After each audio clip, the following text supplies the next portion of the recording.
bienvenue à tous ce soir au Centre André-François donc, et à cette table ronde qui s'inscrit dans le cadre de l'exposition J'ai pas dit Partez.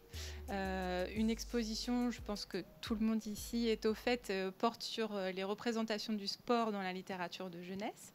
Je fais un petit aparté rapide parce que c'est très intéressant de le savoir. L'exposition a été conçue de manière itinérante, donc elle est vouée après à voyager sur tout le territoire national. Elle est gratuite à l'emprunt et vous avez aussi le catalogue de l'exposition qui est accessible sur le site du Centre André-François. Donc vous pouvez retrouver tout le contenu voilà, sur un format numérique aussi.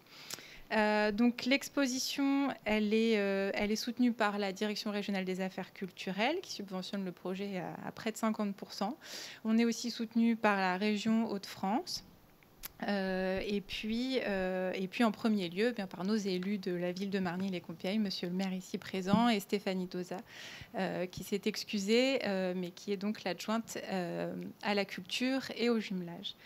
Nous avons aussi comme partenaire l'OSARC, donc l'Office des sports de l'agglomération de la région de Compiègne et l'Association française pour la lecture. Voilà. Donc on est honoré par la présence donc, de Nicolas Teillard, ici présent, qui va animer cette table ronde et qui va vous présenter nos invités, qu'on est tout aussi honorés d'accueillir ce soir.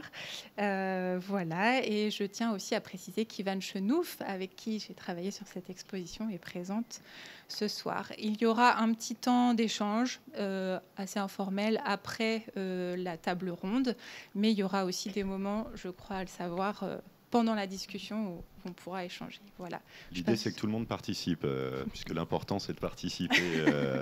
On est dans le sujet, on a décidé d'imaginer la discussion en quart-temps. Alors, ça sera plutôt un match de basket ce soir. Il y en aura 3 avec des thématiques qu'on a envie d'évoquer. D'abord sur les images que l'on trouve dans la littérature jeunesse autour du sport, sur l'aspect compétition et son lien avec l'éducation, son lien ou non d'ailleurs, on verra ça évidemment avec tout le monde, et puis d'imaginer aussi des solutions avec la manière dont on peut accompagner les enfants vers le sport, par la lecture, par l'écriture. Ça passe bien souvent par l'école et c'est là qu'on commence aussi à apprendre le sport, ses règles, parfois le fait de détourner les règles. Alors on aurait pu imaginer un terrain de sport ici pour animer la discussion. Vous êtes presque en tribune et on va échanger tous les 4. Je vais d'abord saluer celle qui est le plus éloignée de nous, Anne-Margot Reimstein, que l'on voit en 4x3. Vous la voyez bien normalement. Je vais vous présenter nos autres invités. En attendant, Philippe Grand, qui est le président de l'Office du sport, ici à Compiègne, journaliste sportif, merci d'être là. Pierre-Philippe Bureau, éducateur, directeur de la revue d'EPS, revue pédagogique autour du sport, et qui donne aussi des moyens aux enseignants d'évoquer le sport, non pas seulement par la pratique et la transpiration, mais par la réflexion et l'écriture. Et puis le plus costaud d'entre nous, qui est le seul qui fait vraiment du sport au très haut niveau, c'est Vincent Durupt, qui est avec nous. Merci beaucoup. Vincent, dont la modestie lui fera dire qu'il est simplement rameur. Voilà, c'est un champion du monde d'aviron qui est avec nous et qui n'a pas amené sa médaille, mais elle se cache quelque part pas loin. Moi, j'ai commencé à apprendre à lire quand j'étais enfant en lisant les résultats sportifs dans le journal. Et si j'ai appris à lire comme ça, c'est parce que j'avais envie de regarder les photos de sport dans les quotidiens de presse qui étaient soit dans la bibliothèque où travaillait ma maman, soit à la maison chez moi. Et j'ai toujours trouvé que l'image de sport avait quelque chose de fascinant pour les enfants. Et la plupart de mes premiers livres ont tourné autour du sport. Je ne sais absolument pas vous dire si c'est ça qui m'a orienté vers l'idée de faire du journalisme, d'adorer le sport et de commencer par le journalisme sportif. Mais sans doute que ça participe. Je voudrais demander à un sportif et à Vincent si les livres ont compté au départ. Est-ce que tu as eu envie de faire du sport et de l'aviron parce qu'un jour tu as ouvert un livre qui parlait de sport? Alors écoute, pour être franc, je ne pense pas. Je ne pense pas. Je n'ai pas des grands souvenirs justement de lecture, mais bon, qu'est-ce que je pouvais lire, par exemple, oui, Tom Tom et Nana, par exemple, ou c'était pas de la grande lecture, hein, c'était des bouquins de poche aussi sur le Club des 5 ou la collection verte, là, par exemple. Là. Donc, je pense pas que ça m'ait donné plus envie de faire du sport que ça. Non, c'est peut-être, qu'est-ce qui m'a donné envie de faire le sport ouais, peut-être regarder un petit peu la télé, plus la télévision, et puis les images, quoi, que la lecture. Alors Philippe Grand, le sport dans les médias, c'est ton travail, on va se tutoyer ce soir, c'est ton travail. Comment est-ce que tu imagines la différence entre la manière dont les médias parlent de sport avec des résultats bien souvent et la manière dont on peut en parler dans un livre pour enfants? Dans un livre pour enfants, il n'y a pas toute la dramaturgie qu'on veut bien mettre dans nos comptes rendus sportifs, où on emploie parfois des termes vraiment excessifs, il faut bien le reconnaître, mais qui sont des termes de gens passionnés. Je pense que dans les livres pour enfants, c'est plus joyeux, c'est moins formel, et heureusement d'ailleurs, parce que sinon, je pense qu'on ne les emmènerait pas là où on doit les emmener. Mais sinon, quelque part, il y a quand même la volonté d'emmener avec nous les gens qui nous lisent. Je pense que quand on fait un compte-rendu sportif, on a envie que le lecteur s'imprègne de ce qu'on raconte. Et je pense qu'un auteur, et on aura une auteure qui va nous en parler beaucoup mieux que moi, quand elle écrit un livre pour enfants avec du sport dedans, je pense que c'est aussi pour que les enfants s'imprègnent un peu du contenu. J'imagine, en tout cas. Elle nous le dira peut-être juste après. On va lui demander très rapidement. Pierre-Philippe, est-ce qu'un éducateur utilise l'écriture, la lecture, les livres pour attirer les enfants vers le sport, ou c'est simplement basket, survêtement, gymnase et stade? C'est ce qu'on voit dans l'exposition. Il y a toujours des gens qui nous accompagnent vers le sport. Il y a des parents, il y a des éducateurs, il y a des opportunités de copinage qui font qu'on se retrouve au pied d'immeubles emmenés par d'autres sur des lieux. Donc c'est souvent des affaires de relations qui font aller vers le sport. Et cette question de l'image, pour nous, la représentation du sport est un vrai sujet.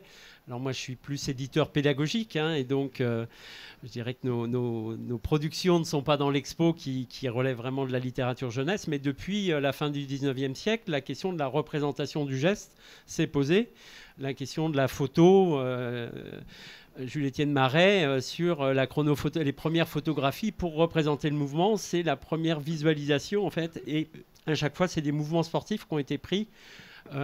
Plus les gestes militaires, le pas cadencé. C'était déjà là dans la Grèce antique d'ailleurs. C'était la question de la représentation et le dessin, puisque donc bien avant la littérature jeunesse, je dirais, sur la fin du 19e siècle, ces essais de photos.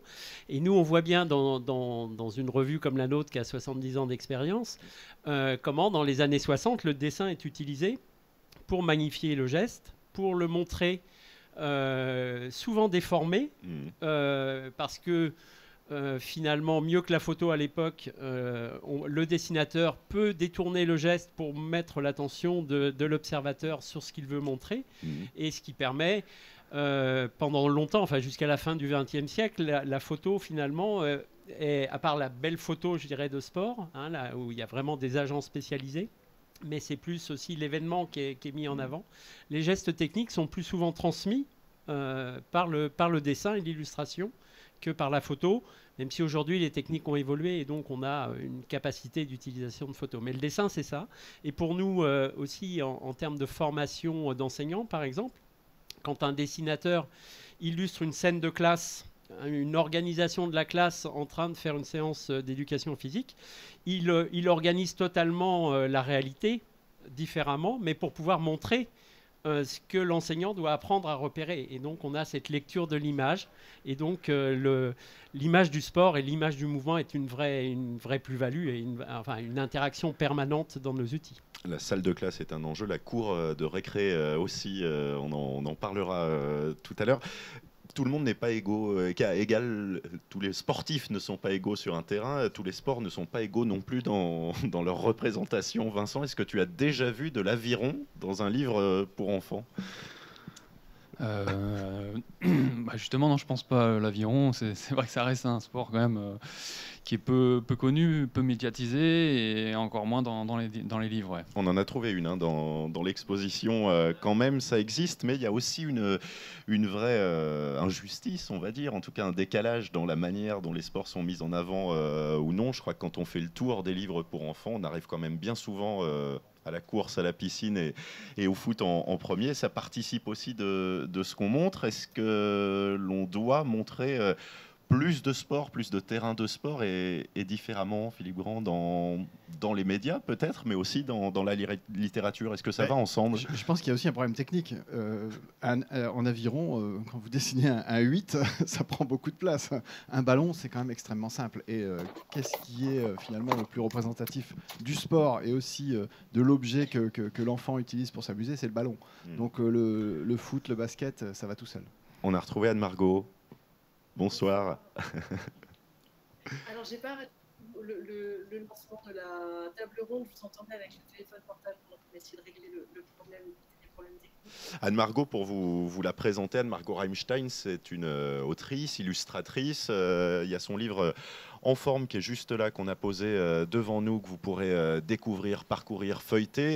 Elle a choisi de montrer le sport avec à chaque fois une image, une représentation et un verbe, parce que le verbe est important, c'est une action à chaque fois. Il y a des activités aussi autour de son livre qu'on essaye de visualiser. La littérature jeunesse et le sport, c'est choisir de montrer certains sports, c'est choisir de montrer certains terrains, c'est aussi peut-être choisir de ne pas montrer certaines choses. D'abord, est-ce que vous avez l'impression, tous les trois, et peut-être Pierre-Philippe pour commencer, que les images que l'on voit dans les livres pour enfants correspondent à la réalité du sport tel qu'il est fait par les enfants, par les adultes, aux personnages que l'on retrouve sur un terrain? Alors, la littérature jeunesse, elle n'est pas là en fait pour reproduire le réel. Il y a des livres documentaires, il y a d'autres formats, d'autres types de ressources qui sont là pour ça. La littérature jeunesse, elle joue à la fois sur les représentations, parce qu'en effet, quand on dit il y a certains sports qui sont plus visibles que d'autres et plus fréquents dans les albums, mais finalement, quand on en voit certains, le problème du jeu de foot, c'est le problème de la règle, c'est le problème de jouer ensemble, c'est le problème de faire les équipes, et finalement, c'est le problème universel de tous les jeux collectifs, et que ce soit le foot ou le basket qui servent de trame de l'histoire, ça ne change pas grand-chose finalement. Vincent, est-ce qu'on idéalise un petit peu le monde du sport quand on l'imagine enfant, avec ses performances, ses victoires? Bien souvent, c'est ça qu'on cherche, une médaille notamment, une fois qu'on fait du sport et jusqu'au très, très haut niveau comme toi. Est-ce qu'on a un revers de la médaille qu'on n'avait pas forcément découvert dans les livres? Oui, c'est sûr. C'est sûr que quand on regarde des posters, ou on regarde des images, ou éventuellement dans des livres, on voit que les bons côtés, que la dernière image, enfin la médaille, mais on ne voit pas tout le travail qu'il y a derrière. Mais c'est ça aussi qui est intéressant, c'est le chemin. C'est le chemin aussi pour y arriver qui est intéressant. Mais par contre, effectivement, on montre que le bon côté, quoi. Est-ce que c'est valorisé, ce chemin? Parce que pour arriver à la médaille, pour arriver au jour de la compétition, ce sont des jours, des mois, des années d'entraînement, d'efforts intenses. Est-ce que cet aspect-là, on le découvre au fil du temps? On ne nous l'explique pas forcément au départ, que c'est ça, devenir un champion ou un sportif accompli? Après, c'est pas que des mauvaises choses de ce chemin, hein. C'est pas que de la souffrance, etc. Il y a aussi beaucoup de choses, hein. Beaucoup de belles choses et de beaux partages, justement. C'est en ça aussi que le sport, hein, il y a une part d'éducatif dans la compétition, etc. Mais du coup, c'est des bons moments de souffrir pour s'entraîner. Il y a quelques moments qui sont difficiles, forcément, mais il y a beaucoup de bons moments quand même. Les médias, de ce point de vue-là, est-ce que de la même manière, on idéalise aussi justement le rôle peut-être de celui qui gagne plutôt que celui qui permet d'arriver à cet endroit-là? Oui, mais là le rôle d'un média ou d'un journal, c'est forcément différent. On doit expliquer comment un champion arrive à son niveau. Pour moi, là, c'est totalement différent. Alors que dans un livre pour enfants, c'est sans doute souhaitable qu'on qu'on ne découvre pas d'emblée tous les efforts qu'il y a à faire. Et il faut surtout pas décourager les vocations naissantes, ce serait dommage. Donner envie de faire du sport, ça fait partie de la volonté d'écrire, d'illustrer le sport, Anne-Margot? Alors, dans le cadre, vous m'entendez bien cette fois-ci, je fais juste un point. Super. Merci, super. Alors, dans le cadre du livre En forme, je n'ai pas spécialement donné envie, mais en fait, j'ai voulu évoquer des souvenirs de l'enfance liés à l'idéalisation du sport, mais aussi aux échecs, au fait de s'entraîner, d'essayer d'avoir des modèles, c'est inégalable, ou d'imiter. Et donc, voilà, il y avait des thématiques qui étaient liées à la fois à l'enfance et au sport que je voulais mettre en scène. Alors on essaye, moi j'ai compris tout le début, mais ça commence à sauter un tout petit peu. Idéaliser, en l'occurrence, est-ce qu'on se projette quand on devient un sportif de haut niveau uniquement sur le fait d'avoir des modèles? Est-ce qu'on a besoin de ça, que ce soit dans un livre ou dans la presse, de se repérer à quelqu'un pour grandir? Oui, je pense que ça aide. Moi, je pense, à l'Aviron, en tout cas. Il y avait des posters qui étaient édités chaque année. Il y avait aussi un livre Aviron qui reflétait toute l'année sportive. Et c'est vrai que je gardais très bons souvenirs à les feuilleter, ces bouquins, quand j'étais plutôt adolescent, jeune, parce que c'est vrai que l'aviron, c'est un sport à maturité tardive, donc on commence assez tard, on commence qu'à partir de 12 ans. Donc c'est vrai qu'on regarde pas mal ces bouquins, et moi ça m'a effectivement beaucoup motivé et donné envie, justement. Est-ce que le sport, c'est forcément la compétition? Le sport, c'est pas forcément la compétition, mais en tout cas la compétition aide à se motiver et puis à progresser. Et il y a des bons côtés, il y a aussi des mauvais côtés dans la compétition, mais il y a quand même plus de bons côtés en compétition. Ouais. Des enfants qui font du sport ou qui apprennent le sport par des livres, est-ce qu'ils ont cette tendance de vouloir gagner à tout prix plutôt que de vouloir peut-être se dépasser? Oui, c'est l'environnement fréquent de la compétition qui existe et qui en effet est souvent reproduite dès qu'on parle de sport et dès qu'on parle à des jeunes et qui vont aller s'inscrire dans un club. Après, il y a des formats très différents. La pratique à l'école est souvent moins compétitive. Ou si la compétition est utilisée, est plus utilisée dans un sens éducatif avec des possibilités de variation et on est plus sur un côté de progrès plutôt que d'absolu, ce qui est sans doute la différence avec le sportif de haut niveau où la quête de l'absolu à un instant donné reste quand même la motivation et la réalité de la pratique du très haut niveau. Dans un champ éducatif, la quête du dépassement de soi, la quête du record, elle est possible, mais le record de chacun n'a pas de valeur d'absolu comme on peut l'avoir dans le champ du sport. Anne-Margot, ne pas idéaliser le sport, mais le montrer aux enfants avec un verbe et un cadre, ça partait de quelle idée, justement, chez toi? Ça partait... Il y a beaucoup de façons de parler du sport et de la pratique du sport, et là, je voulais parler du corps dans l'espace. Donc, à chaque fois, le verbe se rapporte à l'action du protagoniste dans l'espace, des protagonistes entre eux. Et pour moi, c'est quelque chose qui est très important dans le sport parce que dans le quotidien, en fait, on a un rapport à l'espace qui est assez monotone et qui est répétitif, alors que dans une activité sportive, quelle qu'elle soit, même si elle est répétitive, extrêmement simple, en fait, on découvre notre corps dans l'espace de façon très intéressante. C'est quelque chose qu'on a tendance à perdre quand on ne fait pas de sport. Est-ce que l'esprit d'équipe est mis en avant dans les livres pour enfants, dans les médias, quand on parle de sport? Est-ce qu'on peut à la fois aller chercher la performance, mais aussi se dire qu'elle vient du fait qu'on aide le coéquipier, la coéquipière ou celui qui est à côté? Je crois que dans les livres pour enfants, oui, c'est souvent le cas quand même. On sent bien qu'à un moment donné, dans la foultitude de petits personnages qu'on peut rencontrer dans ces livres, la personne qui vient aider, la personne de l'ombre, celle qui est plus humble que les autres, mais qui finalement permet à l'un d'être mis en valeur ou à l'autre. Et c'est quelque chose qu'on retrouve après dans le sport, où les clubs, les équipes fonctionnent avec des gens qui prennent la lumière, et puis d'autres qui sont dans l'ombre, mais qui font un travail considérable. On le voit vraiment à tous les niveaux, peut-être même en aviron, parce qu'on parle toujours des rameurs, mais on ne parle jamais du barreur. Mais le barreur a un rôle considérable. Un gras, mais considérable. En l'occurrence, ça fait partie du monde du sport, ces personnages qu'on dirait de l'ombre. Ah bah oui, tout à fait, ouais. Oui, il y a le sportif, mais il y a aussi tout l'encadrement, l'entraîneur, les bénévoles qui s'occupent du club, etc. Donc, non, effectivement, et le barreur, comme tu dis, qui peut faire perdre des courses. Hein, donc, c'est... Mais pas les faire gagner, hein, visiblement. si, il peut les faire gagner aussi, parce qu'il a un rôle de motivationnel et puis et de cohésion aussi, effectivement, ouais. Et puis il y a l'entourage aussi. Le sport, c'est l'adversaire, le coéquipier, le copain qui encourage les parents qui sont peut-être au bord du terrain, avec les problèmes que ça peut poser aussi parfois, Pierre-Philippe. Oui, et la littérature jeunesse le montre bien. C'est toujours des aventures collectives, pratiquement, hein, sur la majorité des albums qui ont été pris pour l'exposition.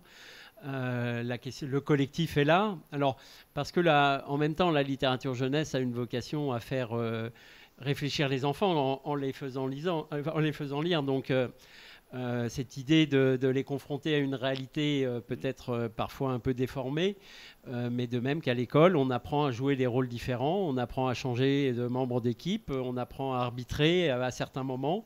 Et que ce travail éducatif, il se fait en effet en assumant les différents rôles. Et dans le rôle de l'apprentissage de l'EPS à l'école, il y a cette mission-là d'être capable de jouer, en effet, mais aussi d'arbitrer, mais aussi d'être le partenaire d'entraînement, d'être aussi le relayeur, donc de ne pas être toujours, de pas obligatoirement questionner celui qui arrive le premier sur la ligne d'arrivée. Hein, et donc, et l'école a ce rôle-là et cette mission éducative. Je dirais que c'est une des spécificités de l'éducation physique et sportive par rapport à la dimension sportive, où en effet, on le voit bien, cette difficulté à dépasser l'événement médiatique de la réussite et de la médaille pour en effet associer tout un staff, toute une équipe qui a permis la performance, hein, comme tu disais très justement. C'est un entourage qui permet la performance. Aucun champion n'est champion tout seul sur une île déserte en s'étant préparé tout seul. Hein. Est-ce qu'il y a un parallèle, Anne-Margot, entre le sport et les livres, justement? C'est-à-dire qu'à l'intérieur, on est obligé de jouer différents rôles, peut-être, celui de la star, celui du partenaire, celui de l'arbitre. Est-ce qu'il y a un parallèle à imaginer entre les deux? Dans le monde de l'illustration, par exemple? Oui, tout à fait, évidemment. C'est pas toujours possible ni facile de remercier, de créditer tous ceux qui ont participé à la fabrication d'un livre. Et souvent, il y a beaucoup de livres. Par exemple, là, je me trouve dans ce cas de figure où, dans le cas d'un livre illustré, on ne peut pas toujours se permettre esthétiquement d'avoir une liste de noms à la fin. Parce que l'épure va jouer à la qualité du livre. Et donc, pour des raisons purement esthétiques, on va éviter de remercier des gens qui mériteraient d'être cités. Il y a le même genre de relation. Les partenaires notamment, j'espère qu'on va réussir à te garder en ligne et à pouvoir t'entendre jusqu'au bout. Tiens, tu es la seule femme de notre discussion. Est-ce que le fait de mettre des filles, des petites filles, des femmes qui font du sport dans un livre, pour toi, autrice ou illustratrice, c'est important? Oui, bien sûr, ça l'était. Et c'était au-delà des personnages féminins. Je voulais qu'il y ait une représentation la plus large possible des sportifs, de ne pas faire que des silhouettes idéalisées ou des silhouettes qui ont les marqueurs du sport, qui correspondent aux stéréotypes des sportifs, et d'avoir une variété justement des corps, des formes, des types. Et j'espère l'avoir fait après dans une certaine mesure. Mais oui, c'était très important de mettre en image des femmes, bien sûr. Comment est-ce que tu as envisagé, toi, de parler de sport avec des dessins? C'est par rapport à ton expérience personnelle, par rapport à des recherches que tu as faites, c'est par rapport à une volonté de montrer certaines choses? Alors, il y avait une nostalgie déjà du rapport au sport et au corps pendant l'enfance, euh, de l'offre de sportive que l'on avait quand on était enfant, soit par les jeux, soit par l'école, qui est quelque chose qui en tout cas a tendance à dépérir après. Et puis, il y avait aussi une envie de rendre hommage à la photographie sportive et à l'image du sport, que je trouve esthétiquement remarquable. C'est quelque chose qui me bluffe à chaque fois lorsque je regarde des images, lorsque je fais des magazines sportifs auxquels je ne comprends pas grand-chose parce que je ne suis pas forcément des équipes ou des sports, des disciplines, mais je vais adorer regarder des manifestations sportives, que ce soit à la télé ou par les images qui sont données dans la presse.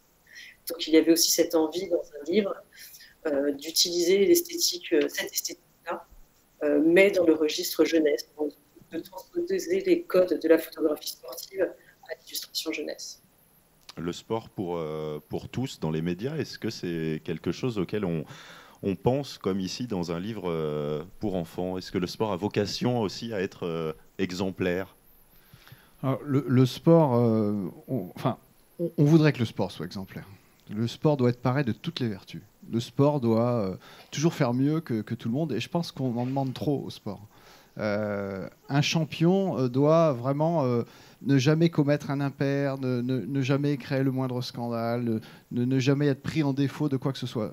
Ça, c'est quelque chose d'assez difficile à mettre en place parce que, en fait, ce sont des gens comme vous et moi qui ont leurs qualités et leurs défauts. Donc, le sportif au-dessus de tout, non, ça n'existe pas. Par contre, je pense que dans les livres, on peut je ne pense pas qu'on va me contredire ce soir, je pense que dans les livres, on peut vraiment valoriser le sport et le sportif à travers les dessins, les scénarios imaginés, mettre en avant des personnages hors normes qui se retrouvent vraiment au-dessus de tout. J'ai lu dernièrement une BD, alors je sors un peu du cadre, mais une BD sportive sur un personnage, Jim Thorpe, je ne sais pas si vous connaissez, c'est l'histoire d'un Amérindien qui a été un sportif incroyable aux États-Unis au XXe siècle, et on a un peu perdu sa trace, et c'était vraiment un type extraordinaire. Pourquoi je vous dis ça? Parce que traduit en bande dessinée, ça donne vraiment quelque chose de fantastique, et on a l'impression que c'est fictif, sauf que c'est une histoire vraie. Voilà. Donc tout ça pour dire que le dessin et le livre magnifient la valeur d'un sportif. L'exemplarité, Vincent, est-ce que c'est quelque chose avec laquelle on vit quand même dans l'entourage, ce dont on parle là, le sportif dans les livres, c'est quand même souvent celui qu'on montre avec des muscles, avec une santé parfaite, celui qui a le bon geste au bon moment. Est-ce que ça, on le subit après dans la vie quand on est sportif de haut niveau? On doit avoir le côté exemplaire partout. Ah bah oui, un petit peu, effectivement. Ouais. Effectivement, on est un peu surveillé. C'est pas tous les jours facile à porter, d'ailleurs, hein, d'être toujours exemplaire, mais ça fait partie du travail un peu du sportif, ouais, justement. Ouais. Ouais, enfin, du travail, ça peut parler d'un travail. Il y a pourtant beaucoup plus de gens qui perdent que de gens qui gagnent dans le sport, mécaniquement. Est-ce que ça, on y pense? Quand on fait du sport, on se dit, bah non, ça va être pour moi, c'est moi qui vais gagner. Bah, moi, j'ai beaucoup perdu, hein, par exemple. Hein, donc, mais je trouve que c'est pour ça que je te dis le chemin est important, parce que justement, perdre, c'est souvent en perdant qu'on apprend, en fait. Donc, faut pas avoir peur de perdre. Mais ça dépend ce que c'est perdre, parce que voilà, on peut ne pas être premier et ne pas perdre pour autant. C'est être dans une compète, c'est pas toujours perdre. Ah oui, tout à fait. Ouais. On peut.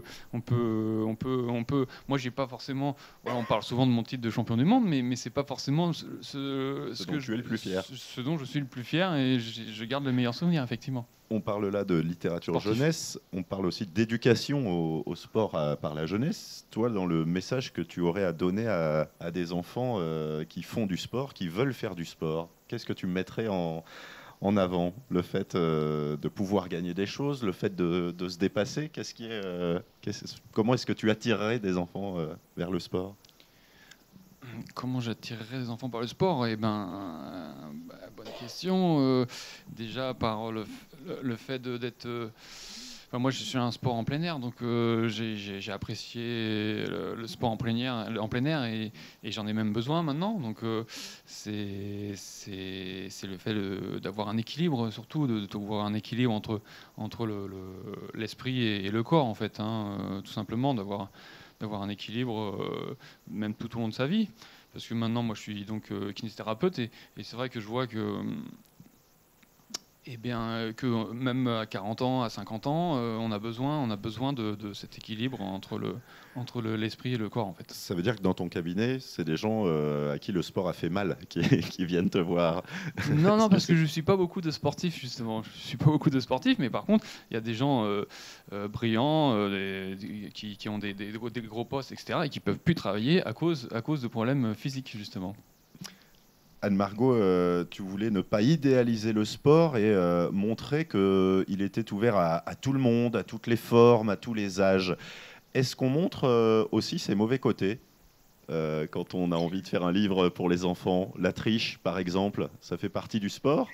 Est-ce qu'on le montre? Je pense que la triche fait partie du sport, oui. Mais alors dans le cas du livre en forme, je ne l'ai pas fait, mais j'ai montré certains mauvais côtés, comme la chute. La chute ou le fait de perdre, d'échouer, de recommencer, de s'entraîner en souffrant et sans forcément que les résultats suivent. Et puis après, c'était une vision aussi du sport au sens large. Il y a aussi des images qui concernent les sportifs du dimanche ou des personnes qui seulement s'entretiennent en fait, physiquement. Un mot de la défaite, justement aussi, de la triche, de la défaite, de tout ce qui n'est pas forcément évident. Est-ce qu'on doit l'apprendre à travers les livres? On la vit de toute façon, donc et bon, le livre permet de l'exprimer.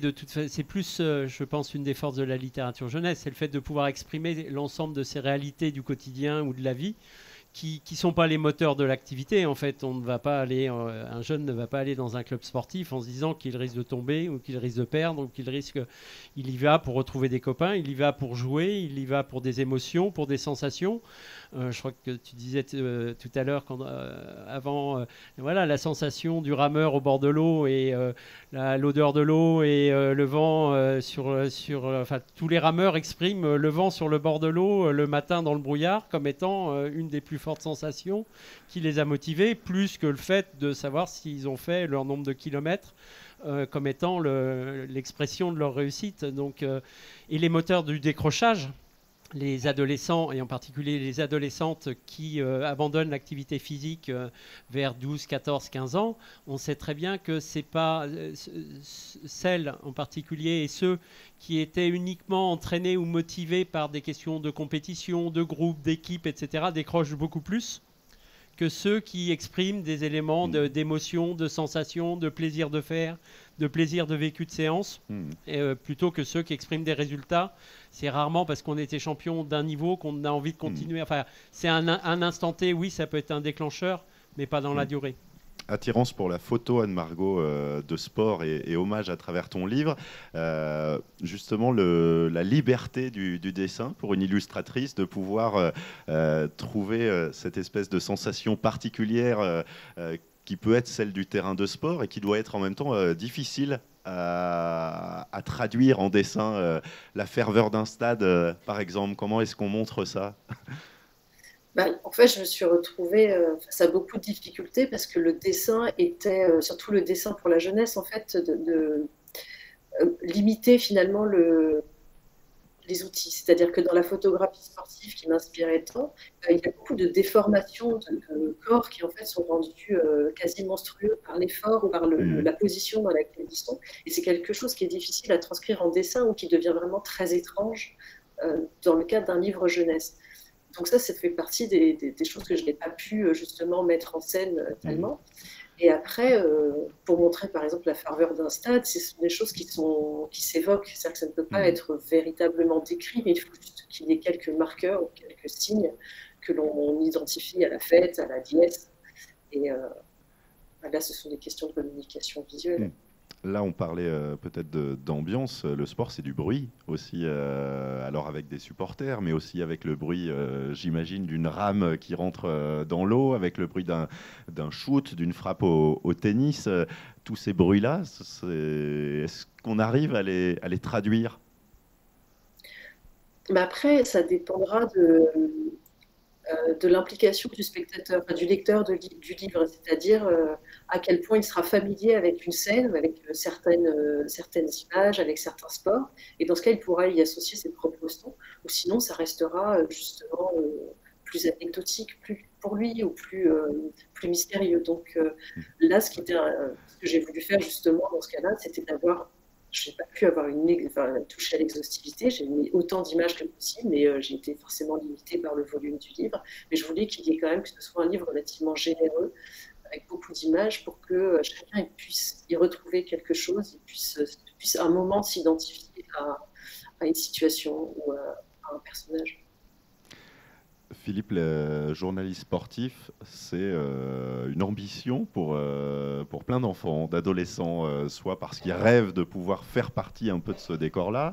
Et je suis sûr que tu as déjà reçu des demandes de stage pour je veux faire du journalisme de sport. Et pourtant, le sport, c'est pas si souvent qu'on l'utilise dans sa version écriture quand on est au collège, au lycée. Est-ce qu'on doit beaucoup plus utiliser le sport comme un terrain de création pour les jeunes, pour écrire et pas seulement imaginer qu'il y ait une version, être autour du terrain pour raconter un match?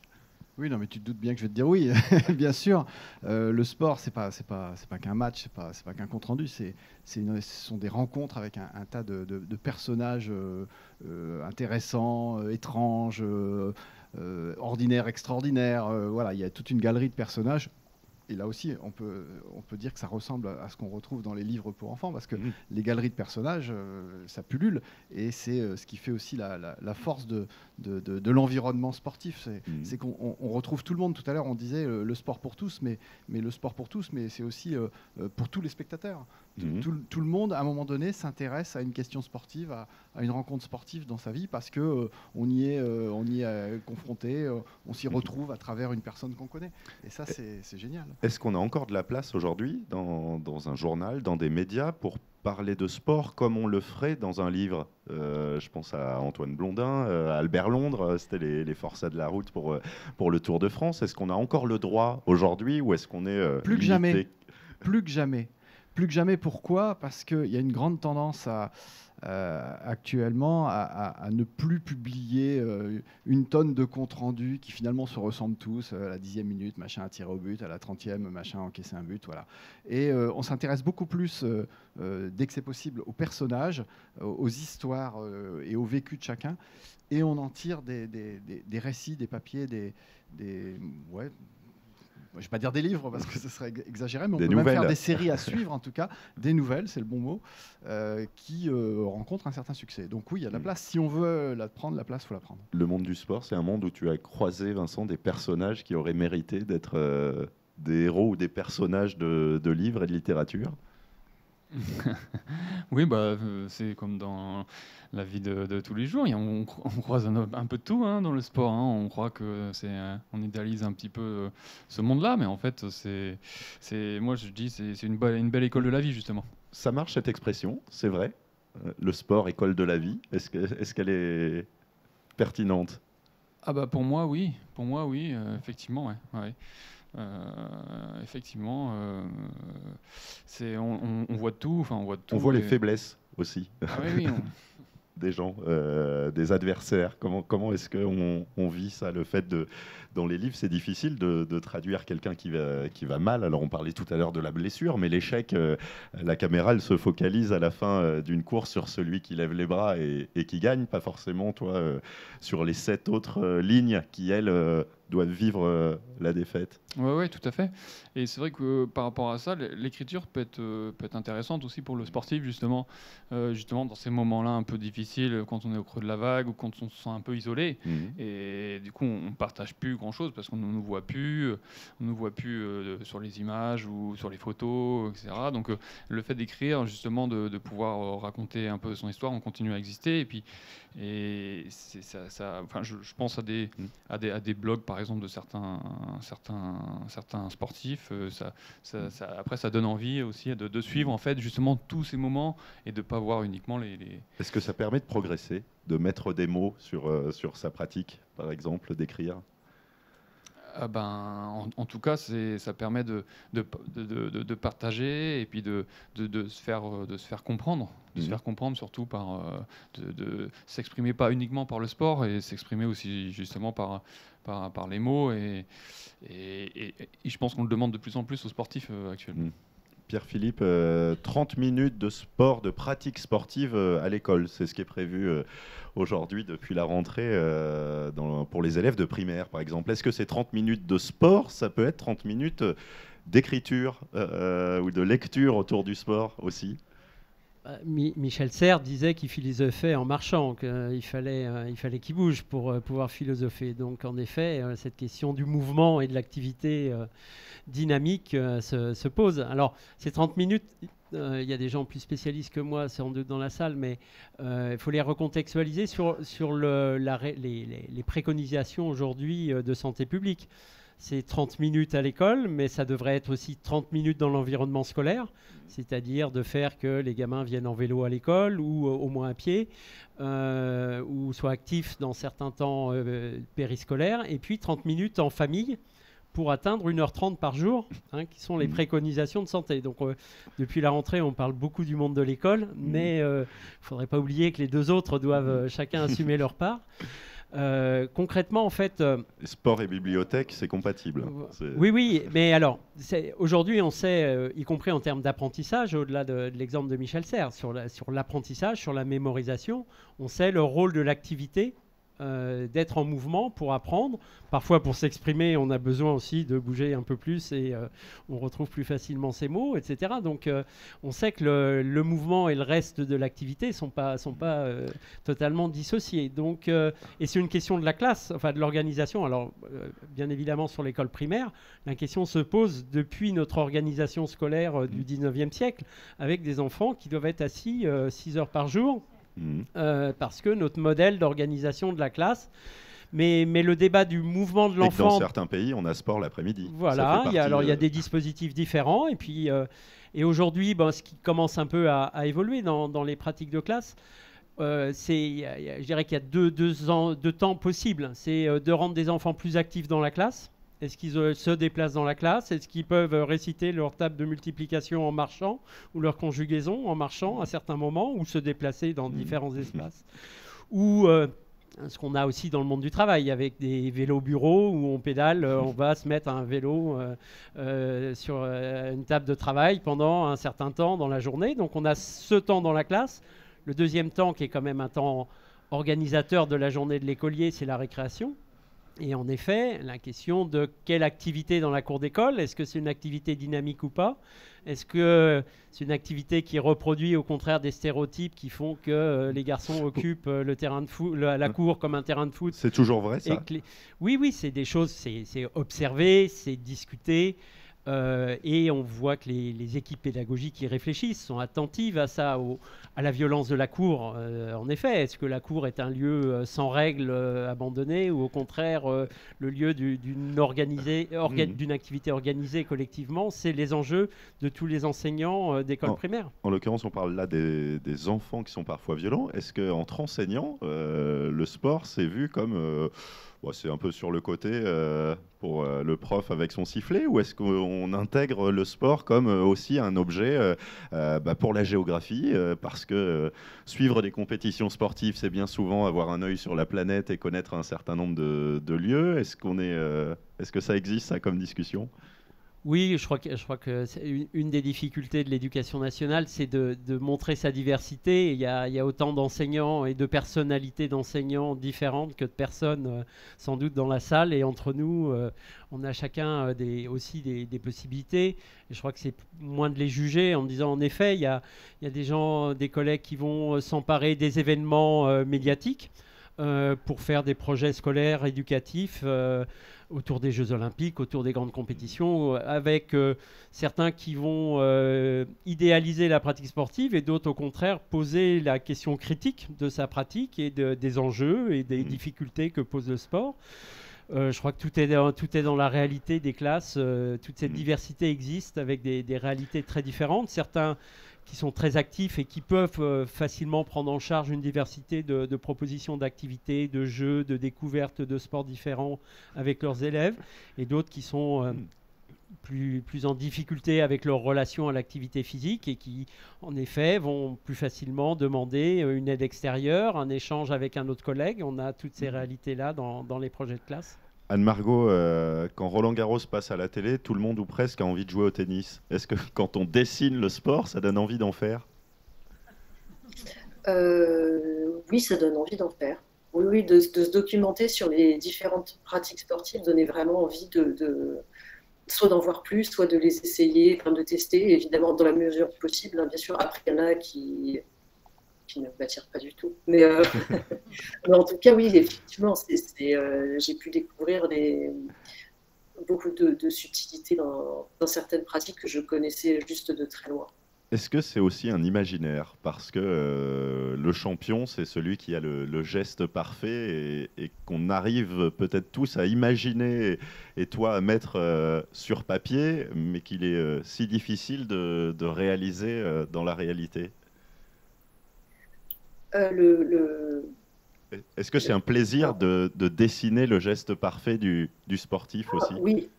Alors, le geste parfait, pas forcément en fait, mais même la tentative, le ratage peut être très, très agréable à dessiner. Par exemple, j'ai dessiné, par exemple, il y a une chute grotesque en skate, et je sais que ça fait partie de l'imagerie du skate, de mettre en image et de montrer des chutes spectaculaires ou grotesques ou ridicule.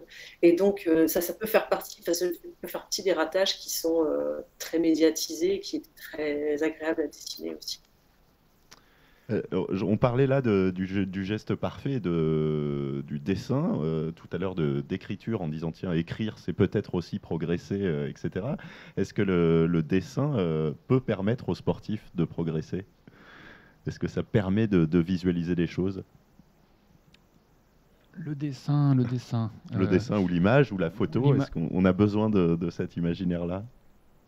Pour trouver le geste sportif, oui, c'est important mentalement de s'imaginer, mais aussi de l'avoir vu donc en vidéo ou en image. Il y a des références, effectivement. Il y a des références là-dessus, effectivement. Là, c'est sur l'image. Tout à l'heure, on parlait de la place du sport à l'école. Est-ce que toi, tu as déjà fait du sport tu as eu à écrire ou à réfléchir sur le sport alors que tu en faisais beaucoup et jusqu'à haut niveau ? Là, il faut que je réfléchisse un petit peu. À écrire sur le sport... A priori, non. Dans la scolarité, il n'y a pas de souvenir immédiat qui... Non, vraiment, pas trop. Non, c'était vraiment deux mondes différents. Hein. Est-ce que ceux qui écrivent sur le sport sont des sportifs ? Pas forcément. on peut aimer le sport, la beauté du geste, l'environnement, tout ce que j'ai déjà évoqué, mais pas forcément se mettre dans la pratique. Je parlais de l'école où on pouvait imaginer, en tout cas à une époque, le professeur de sport un petit peu à l'écart. Est-ce que dans un journal, c'est la même chose ou est-ce que c'est l'inverse ? On jalouse le journaliste qui s'occupe de sport ? Les deux. Les deux, parce que un service des sports dans un journal, on l'appelle, et vraiment c'est partout pareil, l'état dans l'état.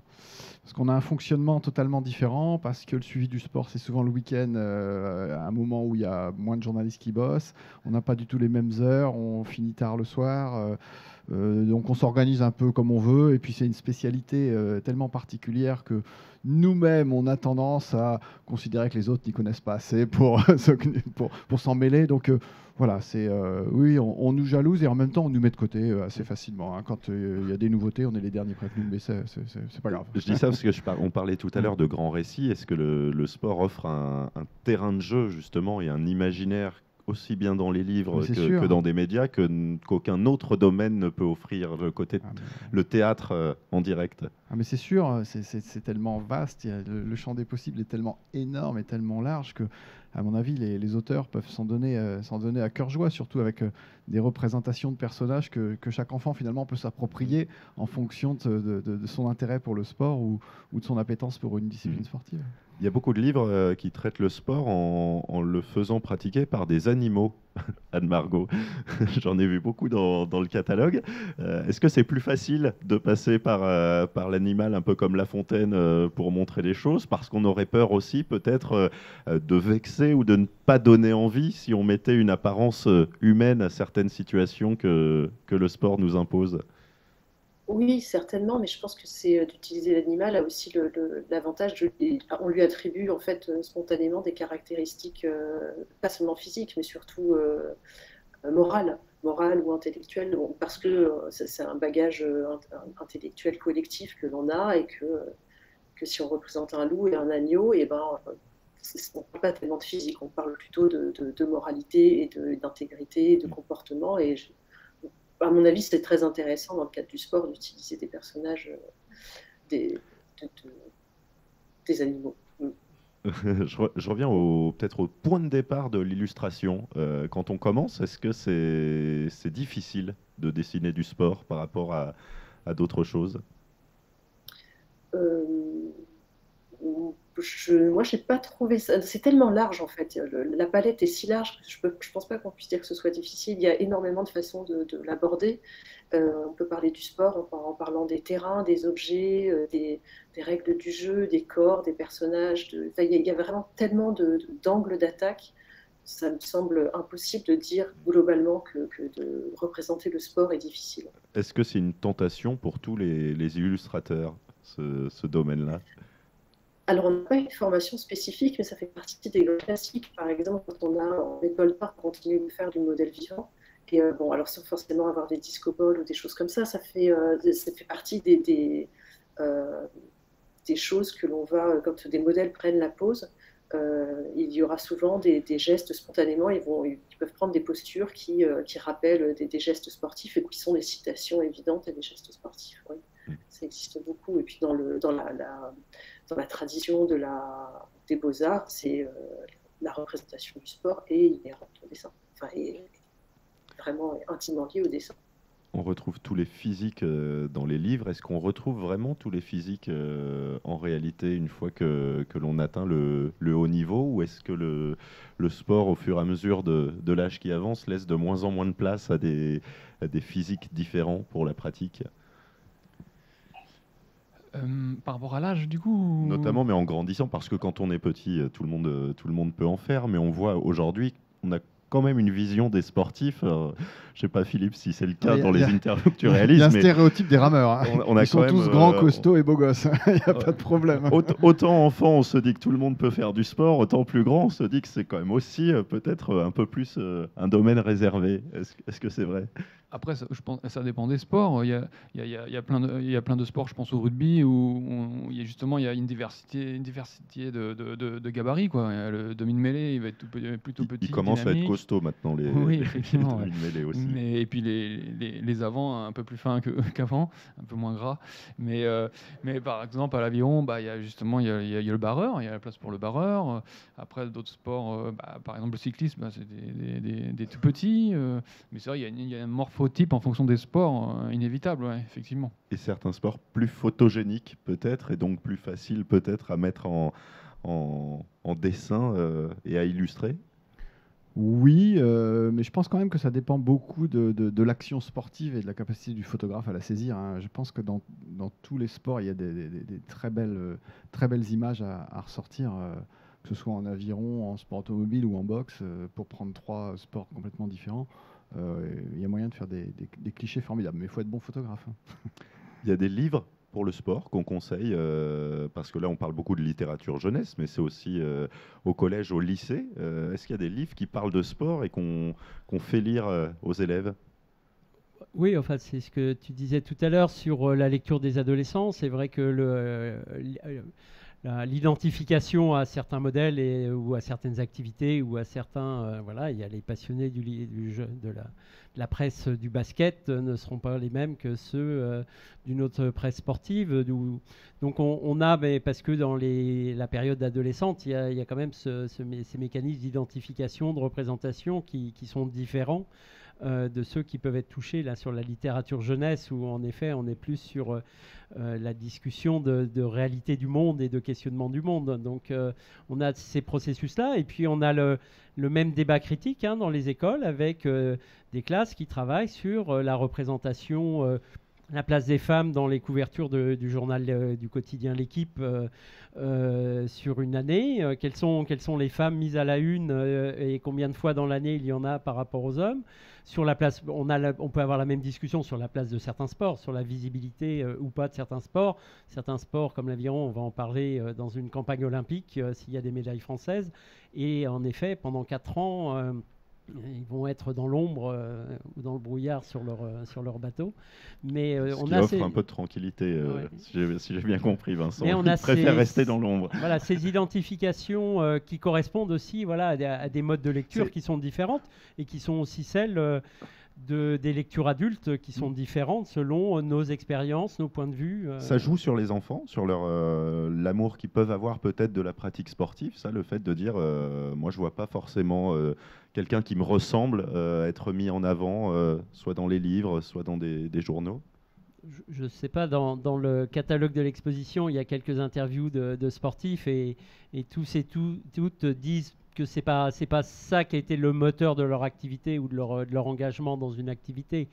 Mais après, il y a le fait plus on a une pratique intensive, régulière, plus les mécanismes aussi font qu'on lit les choses qui sont sur nos centres d'intérêt, et donc on lit les mêmes choses et on s'auto-entretient d'un certain nombre d'éléments. Mais je pense qu'on est plus sur des processus généraux de lecture qui sont valables dans tous les champs, et que le sport n'est pas très spécifique à ce niveau-là. Le temps tourne, je vais vous laisser peut-être dire un mot de conclusion chacun. On vient de parler de représentation avec des unes notamment. Est-ce que ça marche aussi dans des médias locaux, cette question-là, de montrer tous les physiques, montrer des femmes aussi Idéalement, oui, mais là on retombe...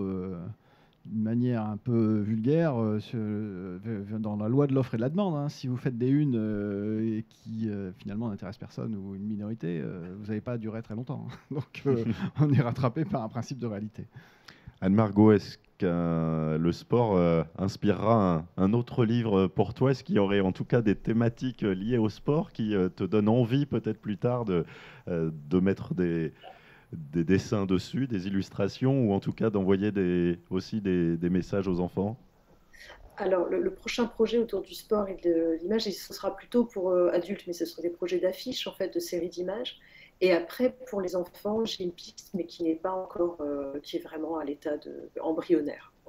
Mais oui, je ferai à nouveau un livre sur le sport pour les enfants. On ne dessine pas le sport de la même manière si on veut parler aux enfants et aux adultes? Bien sûr. Oui, oui. On est obligé de distinguer. Je pense. En tout cas pour moi. En tout cas pour toi. Vincent, oui. Un mot encore pour l'athlète que tu es. Quel message tu aurais, toi, pour que la pratique du sport, qui, toi, t'a permis aussi dans la vie de te sentir bien, soit plus partagée? Qu'est-ce que tu conseillerais? Aux jeunes, aux enfants, chaque enfant peut trouver son sport. Il y a des sports pour tout le monde, en fait, en fonction des gabarits, des capacités, des différentes capacités, etc. Et que la principale source, de motivation que j'ai eue quand j'ai commencé, c'était du plaisir, juste du plaisir à être avec des amis, avec des copains, et à être sur l'eau, etc. Il faut trouver son truc, et après ça. Et après, il faut vraiment essayer de rester actif après toute sa vie, pour trouver cet équilibre. Parents ou les enseignants qui t'ont poussé à faire du sport? Pas mes parents, parce qu'ils n'étaient pas trop sportifs, du coup. Pas trop mes parents. Je pense que c'est venu un peu plutôt des copains, on va dire, des copains, et puis mon frère aussi, éventuellement. Ouais. Mais ça s'est fait. Enfin, je me suis jamais vraiment trop posé la question. Mais en tout cas, c'est important maintenant en tant que kinésithérapeute, je le vois. C'est important vraiment d'avoir un équilibre vraiment entre le corps et l'esprit, en fait, d'entretenir son corps, parce qu'on va le garder, on l'a au départ et on va le garder vraiment toute sa vie. Et c'est important de l'entretenir un minimum. Merci beaucoup, Vincent, Philippe, Pierre-Philippe et Anne-Margot aussi à distance. Merci beaucoup d'avoir insisté, parce qu'on t'a entendu parfaitement ensuite, alors qu'on avait mal commencé. C'est comme un match finalement. On peut aussi y arriver même quand ça commence mal. J'ai pas d'Iparté, c'est à découvrir juste à côté. C'est vraiment une exposition qu'on conseille. Et puis ça vous renvoie aussi dans la cour de récré. Ça fait du bien à tout le monde de revenir un petit peu quelques années en arrière à un âge où le sport paraît même pas un effort et où il paraît si normal de pouvoir courir un petit peu partout. Un grand merci à vous en tout cas d'avoir échangé, discuté, de nous avoir apporté autant de choses et à la bibliothèque avec Léa et Ivan de nous avoir accueillis. Et au réalisateur qui a dû avoir des super frissons. Des sueurs. Merci. Merci beaucoup.